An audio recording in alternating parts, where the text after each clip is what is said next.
Hello, welcome to Anime Mystics. I'm Roman, and tonight I am watching Dragon Ball Super episode 128. So last episode was very action-packed. It was Android 17, Goku, Vegeta, and a little bit of Frieza attacking Jiren now that he's brought out all of his power, as far as we know. Basically, nothing they did was working.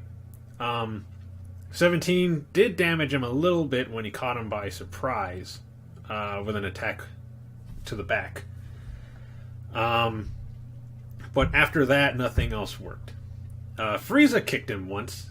Same kind of situation. He caught him by surprise. But then, right after that, he got knocked out again. Frieza's just been like a punching bag to all of the more powerful fighters in this tournament. Toppo and Jiren. And to an extent, Dispo, after he started using his light speed technique. Goku and Vegeta got knocked out of their forms and were knocked out on the ground almost. I mean, they were awake, but they couldn't move. 17 fought with Jiren a little longer, and we even got his backstory, which to me was very basic. A lot of people were talking about how sad it was, and it's not that sad. It's a typical backstory. Not a lot of his people, friends died, family died, master died, and now he wants to become the strongest. It wasn't too impressive to me.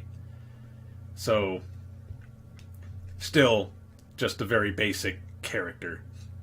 It was just strength. I mean, we now know why he wants to become strong, but I was expecting, I don't know, I think I was expecting a little more from his backstory, and it didn't give me that. It was just very generic.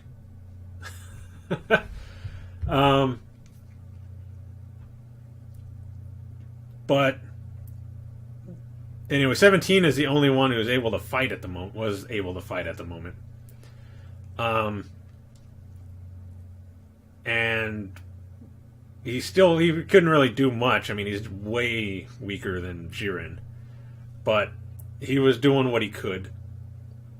And when Jiren decided to just finish them all off by firing a huge, energy ball towards them, 17 puts up a barrier around himself and then puts, I think it was 4 or 5 different barriers in front of that. Each one of them getting destroyed by Jiren's blast. 17 tells Goku that he's given up on his wish for the cruiser. Puts a barrier around Goku and Vegeta, and then self-destructs in order to stop Jiren's attack.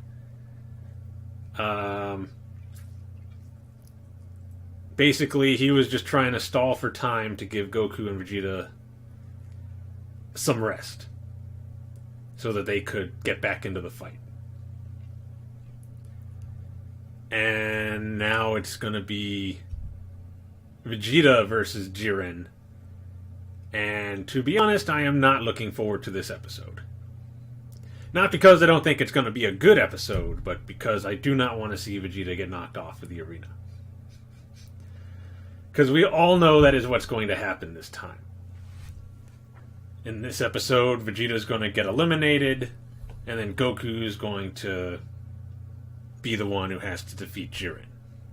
Frieza's not out yet, so who knows what he's going to do, but for right now, it's Goku is going to be the one to defeat Jiren, because, let's face it, that's basically the whole show. Everybody loses, Goku wins. Unless it's Dragon Ball Z, and then there were a couple of instances where Goku didn't defeat the villain. But in Super, it's mainly been Goku. Except for the Black Arc. That was basically the only one where they needed to call in some help to have Zamasu defeated. So we'll see what happens, but basically by the end of this episode, Vegeta's going to be out of the tournament. And I'm not looking forward to that, because he's my favorite character. But, I mean, he's had some good moments this tournament, so it's not all bad. But I still wanted to see him and Goku at least fight Jiren till the end. So, anyway, let's get into this episode. The video is going to be located over here, and the link to the reaction is going to be in the description down below. Do I still have this at 20? Yeah, that's fine. And we're going to start this episode in 3, 2, 1.